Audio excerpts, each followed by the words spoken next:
En toute transparence, aujourd'hui, je pense que j'investis plus de 50 000 euros. En fait, le truc qui est compliqué dans la vie d'entrepreneur, c'est que j'ai dû faire 8 000 euros sur un produit qui était à 27 euros. Il faut que je lance tout ça, donc c'est parti. Trop bien, tu as signé à comment? Ce qui va faire que les gens achètent chez toi, c'est la confiance, tu le sais, mais c'est aussi le côté où tu vas créer une proximité avec ton audience.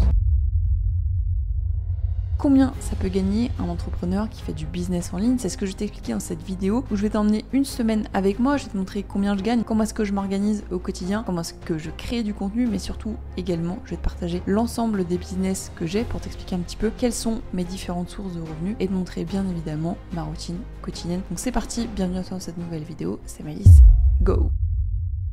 Si tu arrives sur cette chaîne et que tu ne me connais pas du tout, je m'appelle Maëlys, je suis ostéopathe de formation et j'ai très rapidement arrêté l'ostéopathie et ce pour deux raisons. La première est toute simple, c'est que j'ai démarré mon activité d'ostéopathe en plein Covid dans une salle de sport, que j'ai dû fermer mon activité pendant quelques mois et donc c'est à ce moment-là où j'ai lancé vraiment mon business en ligne de coaching sportif et que ça a pris une ampleur monstrueuse parce que toi ou vous qui regardez cette vidéo, vous étiez à fond derrière moi pour me soutenir, pour me motiver et ça m'a permis de vivre et de lancer mon activité à ce moment-là. Et la deuxième des raisons, c'est que quand bien même j'étais en études d'ostéopathie, c'est là où j'ai lancé mes premiers e-books. Alors tu vas me dire, Maëlys, t'es complètement tarée, t'es en études d'ostéo et tu vends des e-books à côté, c'est complètement débile. Et oui, je sais, c'est complètement débile, mais c'est à ce moment-là où j'ai réellement lancé mon business en ligne parce que je m'intéressais à la micronutrition, je m'intéressais également à l'entraînement et en fait j'ai découvert une passion pour la création et je suis devenue littéralement une geek. J'adore créer, j'adore monter, j'adore éditer, faire des scripts, etc. Ce qui fait que j'ai vraiment commencé à lancer mon business en ligne avec Canva, avec une page de vente sur Gumroad, avec un truc qui était horrible, mais c'est là où j'ai lancé mes premiers e-books. Et tiens-toi prêt, parce que lorsque j'étais en études d'ostéopathie, ou je sais plus si c'était juste après, j'ai lancé mon e-book How to Bulk Your Diet, que tu as peut-être acheté, et je te remercie si tu l'as acheté. Et c'est vraiment un des meilleurs e-books que j'ai pu lancer, parce que ça a été le premier, où je me suis dit concrètement, en fait, je suis capable de faire de l'argent en ligne. Parce que je l'ai lancé, et sur une semaine de lancement, si je dis pas de bêtises, j'ai dû faire 8 000 euros sur un produit qui était à 27 euros, ou quelque chose comme ça, enfin il était à moins de 50 euros. Et j'ai dit à ma mère, j'ai dit maman, tu sais quoi, j'ai réussi à faire quasiment 8 000 euros avec un simple e-book. Et elle m'a dit mais Maëlys, énorme. Et en fait à ce moment-là je me suis dit mais waouh, en fait il y a vraiment moyen de faire de l'argent en ligne. Et du coup c'est pour ça que j'ai commencé à casser mes croyances limitantes et de me dire ok, une séance d'ostéo c'est 50 euros pour 45 minutes. Là en l'occurrence en une semaine je peux faire l'équivalent d'un mois voire plus d'un mois d'ostéo si j'étais sur 10 à 15 patients dans la journée, ce qui est quand même énorme, on va pas se mentir. Et du coup j'ai eu ce déblocage de croyances limitantes incroyable et je me suis dit vas-y go, faut que je lance tout ça. Donc c'est parti et c'est à ce moment-là où j'ai vraiment lancé mon business en ligne. Je commence à lancer mon business en ligne en 2020, je commence à m'associer avec d'autres coachs, ça finit par mal se passer et donc on se sépare. Et aujourd'hui j'ai deux business. Le premier, c'est le business de coaching sportif que tu connais probablement si tu es sur cette chaîne. Je le mets pas forcément en avant sur les réseaux sociaux parce que j'ai suffisamment de clients et je ne veux pas développer plus que ça cette activité. Pourquoi? Parce que, en l'occurrence, ça fait 4 ans que je suis coach sportif et que j'avais envie de voir autre chose et que maintenant, j'ai créé mon école qui s'appelle l'école des coachs qui est un accompagnement en ligne pour aider tous les coachs en ligne. Donc, que tu sois naturopathe, parce qu'il y a aussi des naturopathes qui sont dans l'accompagnement, il y a des coachs autres. Voilà, c'est pas réservé qu'aux coachs sportifs et en fait, je les aide à développer leur activité en ligne. Parce que, en toute transparence,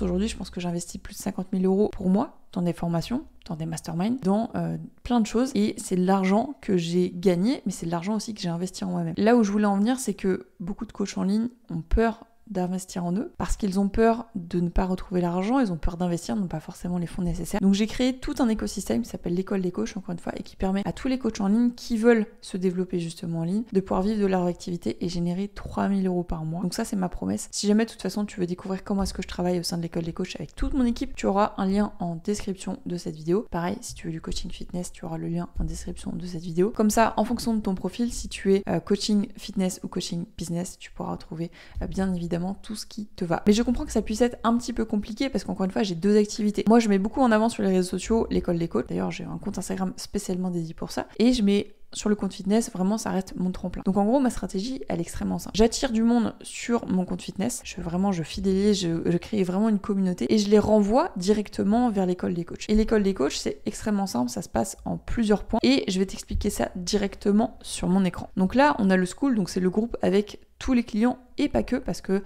l'objectif c'est qu'on puisse tous discuter sur l'école des coachs. Donc tu vois, tu peux mettre des petits posts, il y a différents canaux, général, Leaderboard, Checkpoints et Value Asset. Et en gros, à partir du moment où tu es coach en ligne, tu peux entrer dans ce groupe-là parce que je t'offre directement dedans le bonus de formation. Donc, c'est-à-dire, c'est un bonus dès que tu rentres dans la formation avec des choses qui sont mises à jour régulièrement. Donc, c'est plein de valeurs totalement gratuites.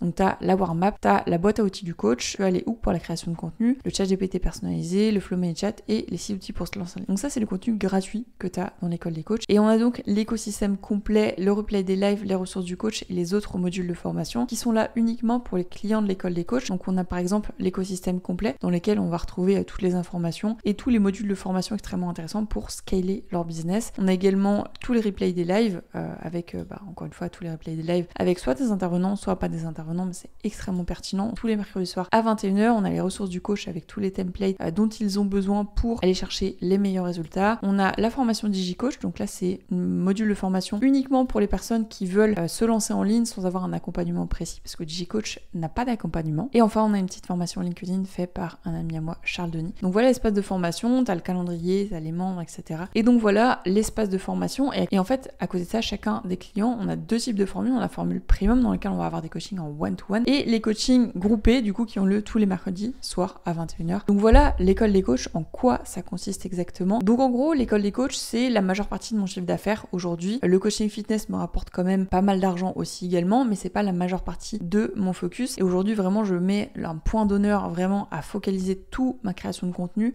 sur le coaching business. Et du coup, pour être sûr d'atteindre mes objectifs, alors je le fais pas du tout sur mon coaching fitness parce qu'encore une fois, comme je t'avais dit, c'est pas le maître mot que j'ai et c'est pas là où je veux vraiment aller chercher les meilleurs résultats. Donc j'ai fait les OKR, donc Objectives and Key Results, et je me suis fixé donc 3 gros objectifs pour cette fin d'année. Donc le premier objectif que je me suis fixé, c'est de réussir à passer la barre des 50 000 € par mois uniquement avec l'offre au business. Donc pour cela, j'ai identifié 3 contraintes qu'on a actuellement sur le business pour réussir à le scaler. Donc la première contrainte, c'est d'augmenter le nombre de leads. Donc pour cela, tu vois, j'ai mis relancer le nombre de ads. J'ai fait aussi augmenter le nombre de leads en diversifiant les plateformes. Donc là, en l'occurrence, on va avoir une stratégie qui va être un petit peu plus poussée sur l'augmentation du nombre de leads, augmentation du taux de closing, donc avec les 2 closers qui m'aident au sein de l'école des coachs. Donc améliorer la pré-qualif et proposer des downsells, recruter un 2e closer, donc ça c'était ok, hein. J'ai recruté Nathalie, et l'augmentation du nombre d'appels réservés. Donc là, j'ai fait les différents objectifs. Le fait de faire des micro-objectifs comme ça avec des key results à chaque fois, ça me permet de savoir exactement quelles sont les choses que je dois mettre en place. Et typiquement, si on doit prendre le parallèle avec le coaching fitness, c'est la même chose. Si tu arrives à la salle de sport et que tu te dis ok, aujourd'hui je vais faire un peu de squat,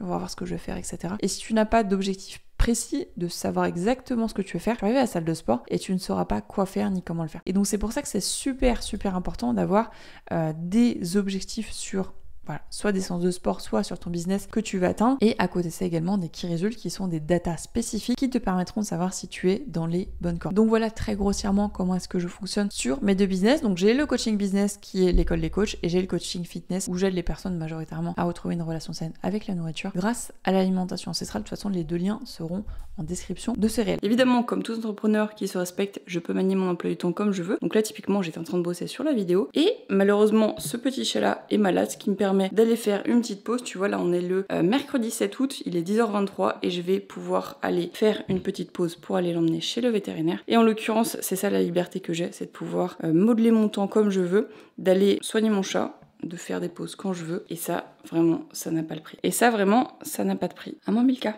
Ça va? Voilà, la petite bête, trop de la peine. En plus, il déteste ça, je vais avoir la honte de ma vie. Bon, il était bien sage pendant le trajet, mais là, je crains qu'il ne pète un câble. Parce que littéralement, à chaque fois que je suis chez le vétérinaire, il fait n'importe quoi et il est intouchable, donc ça va être compliqué de le gérer, mais bon, c'est comme ça. Au moins, il se sentira bien après. Là, je pense qu'il a juste des gros spasmes au niveau de l'abdomen.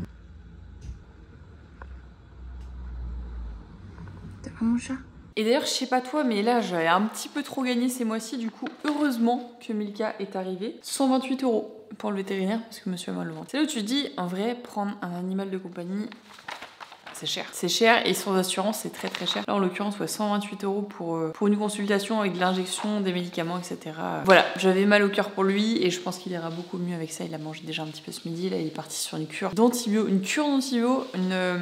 une prise d'antibiotiques, on dit plutôt, sur quelques jours. Donc tu vois, 128 €, mais bon, encore une fois, c'est pour son bien-être et c'est pour ça aussi que je travaille, c'est pour prendre soin de mes animaux. Et à côté de ces deux business, j'ai d'autres sources de revenus. Donc la première source de revenus, c'est les investissements que je peux faire, que ce soit sur mon PEA, que ce soit en crypto, que sur mon assurance vie, ce genre de choses. Bref, j'ai différents placements qui me permettent de générer un petit peu d'argent. Encore une fois, ça dépend du risque que tu mets, ce ne sont pas des conseils financiers évidemment. Mais donc voilà, je diversifie mes apports justement en investissant sur différentes choses. Également, j'ai toutes les sources de revenus via les publicités. Donc lorsque tu regardes une vidéo sur YouTube par exemple ici, il y a la publicité au début, ce qui me permet de générer un tout petit peu d'argent. Alors c'est de l'ordre de peut-être 70 € tous les 3 mois, un truc comme ça, très très peu, mais ça me permet d'avoir de l'argent. Également de mes partenariats, donc je suis en partenariat avec NutriPure et avec Fitness World Nutrition, et donc avec ces partenaires-là, je touche une commission et une dotation chaque mois, ce qui me permet évidemment d'avoir un petit peu d'argent en plus. Et en dernier lieu, on a tout le business, alors dont je t'ai pas parlé, mais qui est en corrélation avec les deux, business de formation et de vente d'e-book. Donc lorsque tu achètes un e-book, lorsque tu achètes un template chez moi, ça me fait aussi des revenus. Donc voilà, très généralement les différentes sources de revenus que j'ai. Je pense qu'il y en a d'autres que j'ai probablement oubliées, mais voilà les plus grandes sources de revenus que j'ai. Ah oui, les partenariats aussi que j'ai sur Instagram, mais ça c'est très très peu et c'est généralement de la dotation. Donc ils m'offrent quelque chose et je fais du contenu en retour. Donc voilà un petit peu les différentes sources de revenus que j'ai actuellement et qui me permettent de vivre très simplement de ma situation.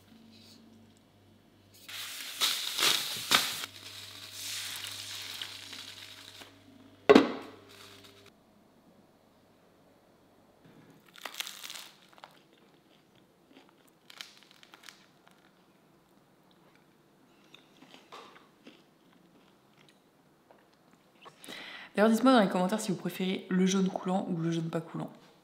Et donc pour optimiser l'ensemble de mes business et des choses que j'ai à faire, il faut que j'optimise au maximum mon temps. Donc voilà un petit peu à quoi peut ressembler mon emploi du temps dans la semaine. Alors comme tu peux le voir, j'essaie de le remplir au maximum, mais donc toutes les parties qui sont en blanche sont des parties sur lesquelles je travaille. C'est pas parce que c'est en blanc que je ne travaille pas. Mais grossièrement, en gros, ma journée elle débute vers 7h30, 8h et je travaille sous 2 sessions à peu près de deep work, je vais te montrer ça juste après. Et tous les jours en fait j'arrête de travailler, j'arrête de prendre des consultations à 16h, entre 16h et 19h, c'est vraiment le moment où je me prépare, je me change, etc. Donc voilà, le meilleur conseil que je peux te donner déjà par rapport à ton business, c'est dans un premier temps de structurer ton emploi du temps et de prévoir dans un premier temps, comme tu peux le noter ici, l'ensemble des parties pour toi, donc que ce soit le repas du soir, l'entraînement, ta pause déj, etc. Pourquoi ? Parce que c'est comme ça que tu seras le plus productif et le plus organisé. Et ensuite, tu le remplis avec tes tâches les prioritaires. Tu vois, par exemple, moi, le lundi matin, je fais les bilans fitness pour mes clients, l'ensemble des calendriers pour savoir ce que je dois faire, comment est-ce que je dois le faire, et savoir, dans mon emploi du temps, quel moment je dois faire ça, quel moment je dois pas faire ça, et organiser, avoir un truc qui soit beaucoup plus visuel. Donc tu crées directement sur Google Agenda différents agendas. En l'occurrence, moi j'utilise Cron qui est Notion Calendar si je dis pas de bêtises. Et donc voilà, ça me permet d'organiser mon contenu avec les différents agendas et donc d'avoir quelque chose de très visuel. Maintenant, si on prend de manière un petit peu plus synthétique mon emploi du temps dans la journée, alors encore une fois, il varie, mais grossièrement, voilà comment est-ce que je m'organise dans la journée. Donc le matin, je me lève en général entre 6h30 et 6h45 et j'enchaîne directement par une douche. Il y en a beaucoup qui vont dire oui, Mélisse, tu prends une douche froide juste pour le style, etc. Ça fait 4 ans, 5 ans que je prends des douches froides, donc ça ne changera pas et c'est quelque chose que j'adore faire, même en hiver, je prends toujours des douches froides. Et ensuite, j'enchaîne directement avec les petits chats que je nourris, mais surtout avec le breakfast que je mange en low carb. Pourquoi ? Parce que le matin, c'est là où j'ai vraiment des sessions de deep work et j'ai remarqué que lorsque je faisais du low carb le matin, j'étais beaucoup plus productive sur mes sessions de deep work.